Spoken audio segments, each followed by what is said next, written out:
Okay, let's see here. Okay, welcome back to my channel, Anglican Aesthetics.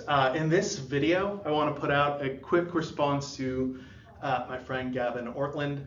If you notice, my environment's a little bit different here. I'm at lunch, but I kind of like this setup. This is a kind of an interesting setup here, and it allows me to have some of the relevant quotations on the screen. So in this video, I actually want to respond to a video Dr. Ortlund put out critiquing apostolic succession. And at the end of the video, after I defend apostolic succession and respond to some of the arguments that he raises, I want to highlight why I think this is an important issue for ecumenical unity. Of course, my perspective is that of a high church Anglican, so that's what you'll find in this video.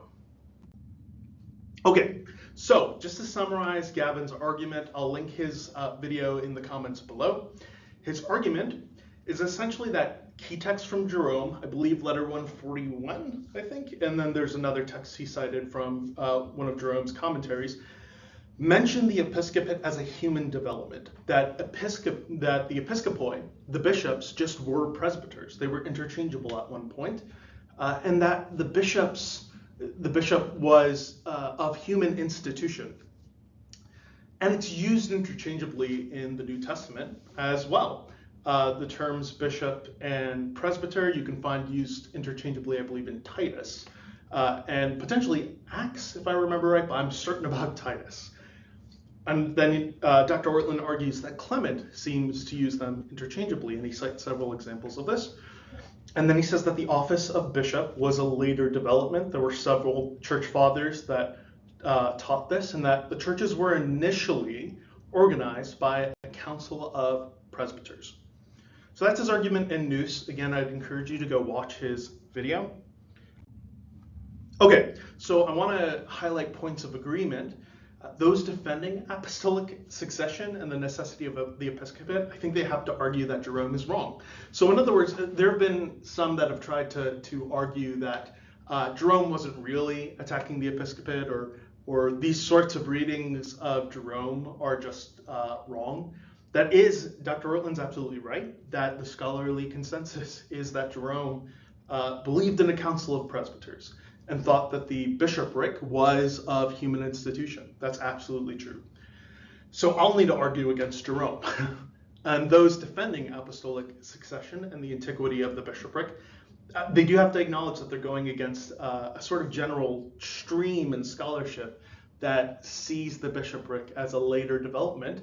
I'm going to do this as well. And I forgot to add this point, but also, I think those of us who agree with apostolic succession and affirm it, we have to also be honest in saying that the words episcopoi and presbyteroi in the New Testament are used interchangeably. That's true. Okay, so let's defend apostolic succession given these qualifications. Okay, so here are some of the problems with Dr. Ortlund's argument. The interchangeability of the terms episcopoi and presbyteroi do not show that the form of the episcopate did not exist. The form of the episcopate is this idea that there's a ruling priest who rules over the other priests and is the head of the other priests. So to give an example, Dr. Ortlund he has a family, and he is the head of his family. At least I would affirm that, as generally in the same theological camp, he would as well, at least on that issue. That doesn't mean that Dr. Ortlund is not a family member. So he's nevertheless the head of his family, but he's still a member. He's still a member of his family. No one that I'm aware of, I could be wrong and I'm willing to be proven wrong, denies that the bishop is a priest. The bishop is a ruling priest. So here's one of the interesting quotations from the Summa that I've found. Thomas Aquinas, so this question of whether the bishopric is a distinct order from the order of presbyter, that was debated for a long time in the medieval ages, and Aquinas actually didn't think, he has another article in the same question in the supplement in the Summa, he didn't think that the bishopric, the office of the bishop, was a separate distinct holy order. It wasn't itself a holy order. So why does Aquinas say this? Well, part of his reasoning goes like this. Further, the divine ministry should be more orderly than human ministries. Now, the order of human ministries requires that in each office there should be one person to preside, just as a general is placed over soldiers. Therefore, there should also be appointed over priests, one who is the chief priest, and this is the bishop. Therefore, the episcopal power should be above the priestly power. So notice what he's doing there. And actually, it's an argument that Richard Hooker very much echoes, that from the sort of structure of human society, whenever we organize institutions, we organize it tending towards one person ruling over the others. And that's sort of the archetype that's supremely sort of reified or instantiated in the bishopric. Now, Ignatius of Antioch. This is one of the famous texts, and I'm surprised Dr. Ortlund, at least to my, as I listened to the video, he didn't seem to really address Ignatius, and this is a key piece of evidence in the case for apostolic succession. So in the Epistle to the Magnesians, chapter 6, since therefore I have in the persons mentioned before beheld the whole multitude of you in faith and love, I exhort you to study, to do all things with a divine harmony, while your bishops preside in the place of God, and your presbyters in the place of the assemblies of the apostles, along with your deacons, who are most dear to me, and are entrusted with the ministry of Jesus Christ, who was with the Father before the beginning of time, and in the end was revealed. Do all then, imitating the same divine conduct, pay respect to one another, and let no one look upon his neighbor after the flesh, but continually love each other in Jesus Christ. Let nothing exist among you that may divide you, but be united with your bishop and those that preside over you as a type and evidence of your immortality. So Ignatius very clearly here distinguishes the bishops, presbyters, and deacons. And here he even says that you'll often have some people saying, well, you know, when the church, Ignatius is talking about apostolic succession, he actually compares the presbyters to the apostles. Here's the problem. The bishop is to the presbyters as God is to the apostles. That's how high of a view Ignatius is expressing here. And this isn't an isolated incident in his writings. So, letter to the Smyrnians, I believe, in chapter 8. See that you all follow the bishop, even as Jesus Christ does the Father, and the priests as you would the apostles, and reverence the deacons as being the institution of God. Let no man do anything connected with the church without the bishop. And let that be deemed as a proper Eucharist, which is administered either by the bishop or by one to whom he has entrusted it. Wherever the bishop shall appear, there let the multitude of the people also be. Even as where Jesus Christ is, there is the Catholic Church. It is not lawful without the bishop either to baptize or to celebrate a love feast, but whatsoever he shall approve of, that also is pleasing to God, so that everything that is done may be secure and valid. Okay, again, his letter to the Trallians. In the like manner, let all reverence the deacons as an appointment of Jesus Christ, and the bishop as Jesus Christ, who is the Son of the Father, and the priest as the Sanhedrin of God, and assembly of the apostles. Apart from these, there is no church. So what we have in Ignatius and Neuss is actually what you get in Cyprian in the 3rd century. I should have thrown up Cyprian quotes here, but I didn't. In Cyprian's work on the church, Cyprian says that the church is in the bishop, right? So you don't have the visible church without the bishop, according to Cyprian.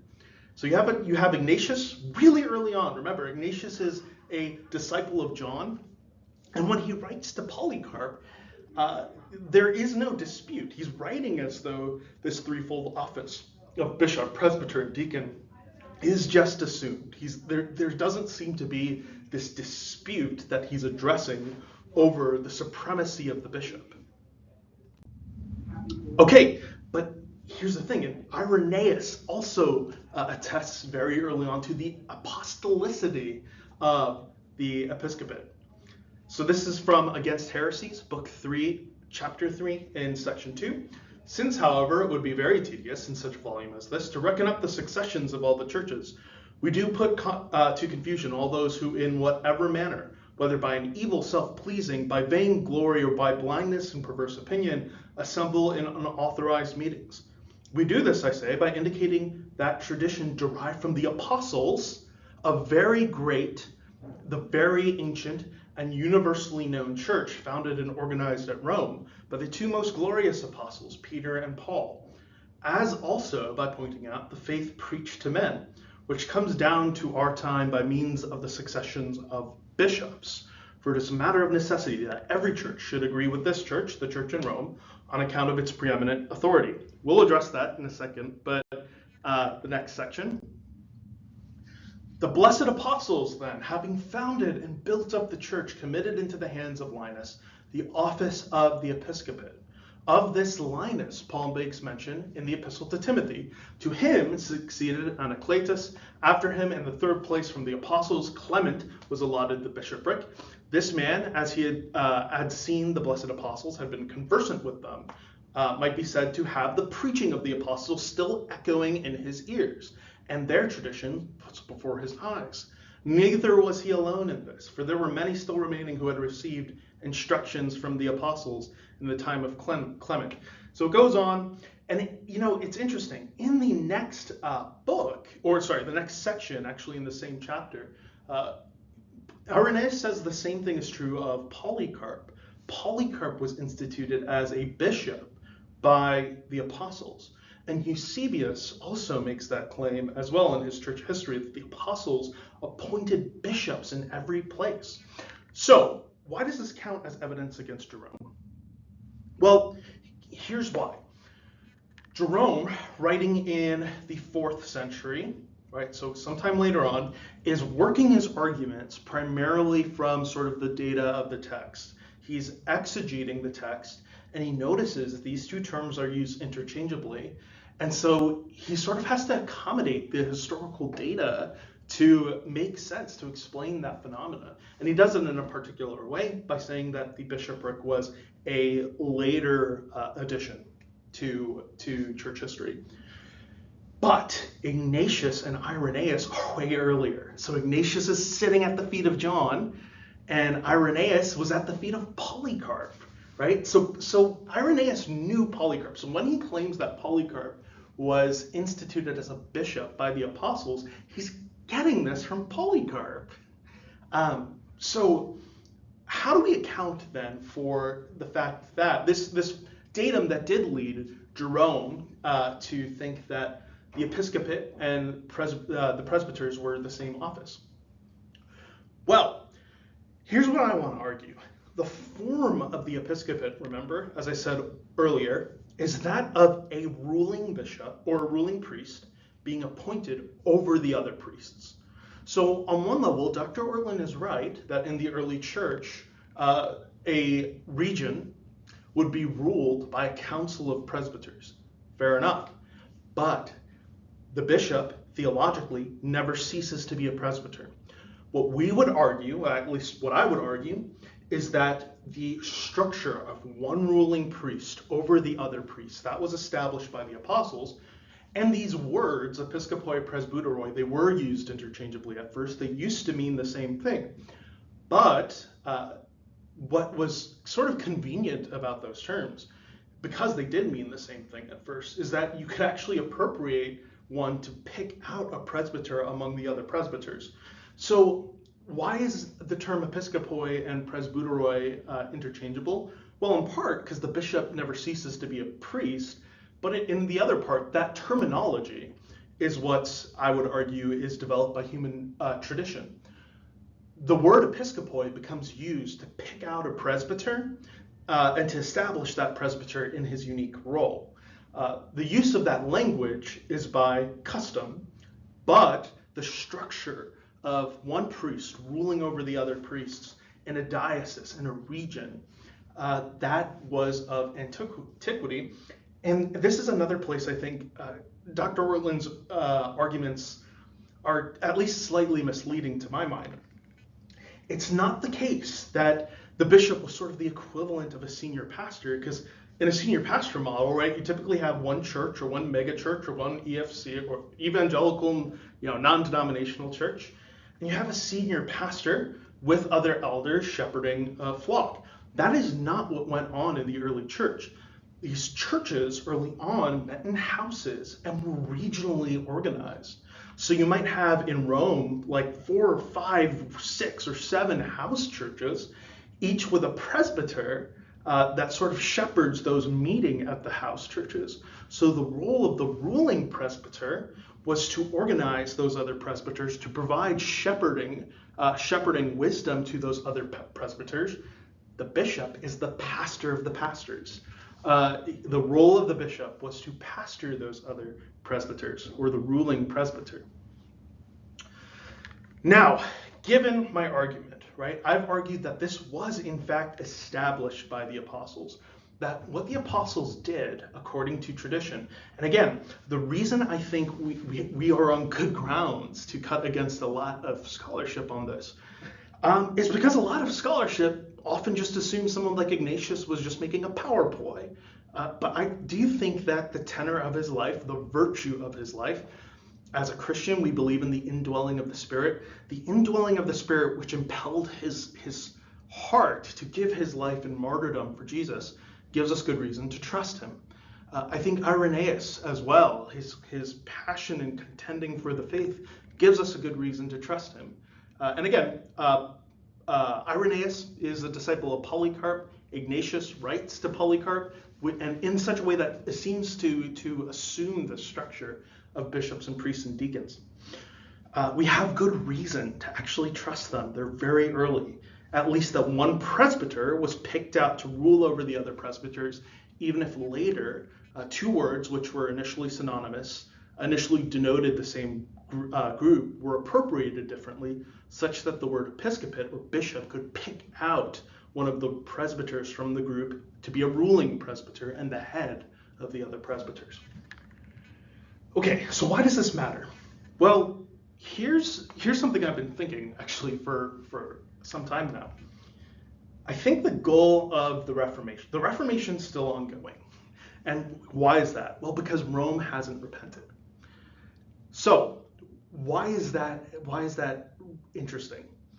Remember, when Luther catalyzed the Reformation, when he nailed the 95 Theses on the door, and later when he was excommunicated, kicked out of the Roman Catholic Church, his goal was never to leave the church initially. His goal was to reform the church, to call the church back to apostolic purity. I don't think we should give that up as Protestants. And I know that means hoping against hope, right? 500 years of differences. But I really do believe that we serve a God who is omnipotent, who is gracious, who loves the church, whose heart is for our unity. And so I don't think that that's too big of a task for the Lord. So what would happen then if Rome did reform, right? If Rome did change? I don't think that church governance would necessarily change. I hope not, actually, because I do think the episcopate is apostolic. Rather, it would mean this change of doctrine. This, for example, the rejection of magisterial infallibility, of papal infallibility, the acceptance of the Reformation truth of justification by faith alone in broad brushstrokes, things like that. Obviously, that needs to be hashed out a little bit more. But the goal of Reformation is not the destruction of the Roman Catholic Church. It's not even to draw people en masse out of the Roman Catholic Church. It is to reach the hierarchy with the vision of apostolic purity, to call Rome back to repentance. If that happened, it's interesting. Robert Bellarmine, Philip Melanchthon.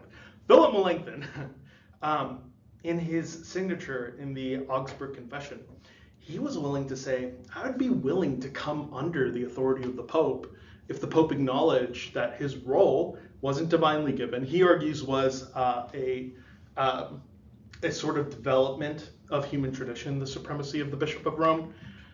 Here's what I would argue as a more high church Anglican. I actually do think the Bishop of Rome has a preeminent place, a rightful place, but that he's fallen short of that place for the past 500 years, potentially more. I would be willing to, if the Reformation succeeded, I think that would mean restoring communion with Rome, upon some of the doctrinal changes that would need to take place, that have to take place. And then acknowledging the Bishop of Rome as the pastor of the universal church, not as the one with magisterial or papal infallibility. Again, I think those doctrines are demonstrably false. I've argued that on this channel. We'll continue to argue that. But I do think I'd be willing. I have an archbishop, right? I'm under an archbishop of the province I'm a part of. I'd be willing to submit to the Pope as an archbishop of the Church, Catholic, but we would have to specify the nature of papal authority and of the preeminence of Rome. So I actually agree with IRENAEUS, but I would say Rome has fallen from that place of apostolic purity and preeminence, and the goal of us Protestants, of reformational Catholics, is to call them back to it. This also applies to goodness and I would say normativity of apostolic succession. If I'm right, the ruling priest, the institution of a ruling priest ruling over the other priests as their head in a diocese, in a region, that was of the apostolic institution. Now, whether we call him a bishop or not, I think we should, because there's no reason to change that terminology. I think that terminology is fine. And in fact, that terminology also helps us remember the fact that the bishop is the ruling priest. But that said, it's good. The bishop, the ruling priest, was appointed by the apostles to appoint other presbyters, and then that ruling priest was then established through various means, and then would establish other presbyters. Now, here's what I think Dr. Ortlund's argument does show. I think, and some other high church Anglicans, this is actually a huge reason I'm not Anglo-Catholic, because I think I'll get pushback from some other high church Anglicans or Anglo-Catholics on this, that presbyterial succession, I would argue, is a form of apostolic succession. Presbyterial succession is this idea of presbyters ordaining presbyters. Now, I'm going to do a more in-depth video on this, but the short of it, Jordan Cooper actually has a video on this that I would also commend. But the short of it is that we actually do have cases in church history where priests ordained other priests. We have papal bulls that authorized certain monks to ordain other priests, monks who were themselves priests. And as Dr. Ortlund has pointed out, it is possible, maybe even likely, that presbyters they together consecrated a bishop, even if eventually bishops then consecrated bishops. That's possible. I'm willing to concede that. And as such, presbyterial succession, priests ordaining priests, at least being able to trace your lineage through presbyters, I would say is a legitimate mode of succession. It's defective because it lacks the full, robust form that the apostles gave us. But because the bishop is a priest, by essence, is a designation within the priesthood, it doesn't seem to me that presbyters, especially if there's a council of presbyters that ordains a priest or ordains a presbyter, that would be, I can't think of a reason why that would be illegitimate, which would entail then, at least to my mind, that most Lutherans and Presbyterians and Methodists, for the most part, have a form of apostolic succession. Now, I put that first point as the header. As an Anglican, I think our best shot at being successful in the Reformation and carrying the Reformation to completion is actually a common church governance. That's not the only piece, but I think that's an important piece. Namely, that we would have a common mechanism, a common visible structure by which to identify the visible church. Why is this important? Well, right now, we really don't have a mechanism as Protestants to visibly present ourselves as one unified body and to recognize, I'd argue, each other's orders. So, for example, if a Lutheran were to become an Anglican right now, they'd at least in the diocese I'm a part of, they'd have to be reordained. And that rubs me the wrong way, namely because it seems to suggest that their orders were invalid in the first place, right? So the restoration of the episcopate allows us to do something like this. Right now, the ACNA has communion on a significant level with the NALC, the North American Lutheran Church. Now, there are problems there, and if anyone wants to know, they can ask me. Namely, because the NALC is of dubious orthodoxy to my mind. But there's communion there, even though there are distinct bodies. Now, think about like the Orthodox Church. So you have a Greek Orthodox province, and alongside maybe Ukrainian Orthodox province in America. In America, you might have Eastern Catholics alongside Latin Rite Catholics in America. What I'd want to argue is that the episcopate historically and theologically provides us with a means to organize ourselves as the visible church with the structure of bishops, priests, and deacons, while not necessarily giving up distinctive confessions, right? So if someone wants to hold to the Westminster Confession in full, great. I don't hold to the full Westminster Confession, even though I'm mostly Reformed. I'm very broadly Reformed.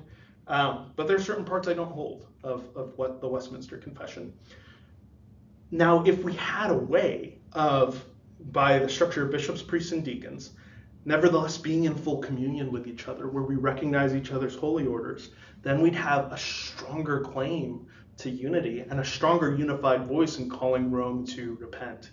And our claim that the Reformation is the movement of reformational Catholicism to restore the Catholic faith of the church that has been handed down from the apostles. That would be a lot stronger if we actually have the visible form of the church as she has subsisted through history. So I do think the restoration of the episcopate church is actually really important, in part because that was how our Lord, through his apostles, instructed us to organize the church. Well, I hope this video was helpful to you. Let me know what you think in the comments. Thank you so much for watching, and may the Lord bless the rest of your day.